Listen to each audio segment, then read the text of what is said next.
Əvvəlki videoda Taobao haqqında qısaca danışmışdım.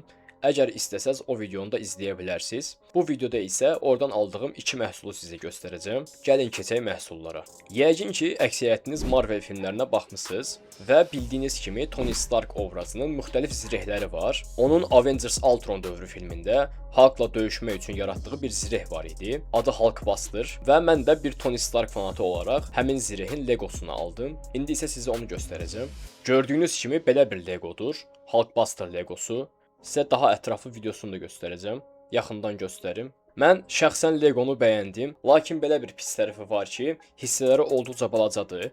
Yəni Lego ilə məşğul olanınız varsa bilər, Legoların ölçüləri o qədər də xırda olmur. Bunun ancaq ölçüləri həqiqətən çox xırda idi və özünün ölçüsü də çox balacadır. Mən şəkildə göründüyü qədər olmadığını düşünürəm. Şəkildə daha böyük görünürdü. Yəni aldığım saytda şəkildə daha böyük görünürdü. Lakin materialın keyfiyyəti olduqca yaxşıdır. Bunun xaricində digər Legolardan fərqli olaraq hissələr də hərəkət edir. Yəni ayaqlarını belə hərəkət etdirə bilirik, qollarını hərəkət etdirə bilirik. Mən şəxsən bu məhsulu bəyəndim. Bunu cəmi çatdırılma pulu ilə bərabər 10 manat almışdım.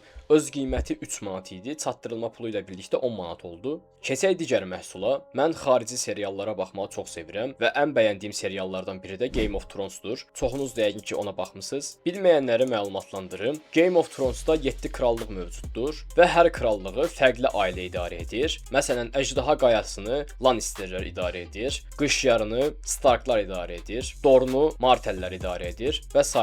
Mən seriala baxdığım dövrdə Starklara azarkeşlik edirdim, belə deyək ki. Yəni Starkları bəyənirdim və bu səbəbdən üstündə Starkların embleminin olduğu bir kubok və ya türklər demişkən kadeh aldım. İndi isə sizə onu göstərim. Gördüyünüz kimi belə bir şeydir. Daha ətraflı da göstərəcəm. Boyu bu boydadır və Winter is coming yazılıb. Starkların şüarı yazılıb. Bu məhsulda bəzi problemlər var idi. Məsələn, gördüyünüz kimi emblemin üstündəki rənglər biraz axmışdır və üstündə bəzi cızıqlar var. Bu səbəbdən məhsulu şikayət etdim Taobao'ya və mənə məhsulun ödənişini geri qaytardılar. Çatdırılma pulu qaytarılmasa da məhsulun ödənişi geri qaytarıldı. Bu məhsulu 20 manat almışdım çatdırılma pulu ilə birlikdə. Mənə isə 9 manatını geri qaytardılar. 11 manat qaldı çatdırılma pulu, o heç. Qısaca Taobao həqiqətən müştərilərinə diqqət yetirir və dəstək olmağa həmişə hazır olur. Bu səbəbdən əgər belə məhsullar alacaqsınızsa, sizə tövsiyə edə bilərəm Taobao'nu. Bir digər videoda görüşərik. Sağ olun.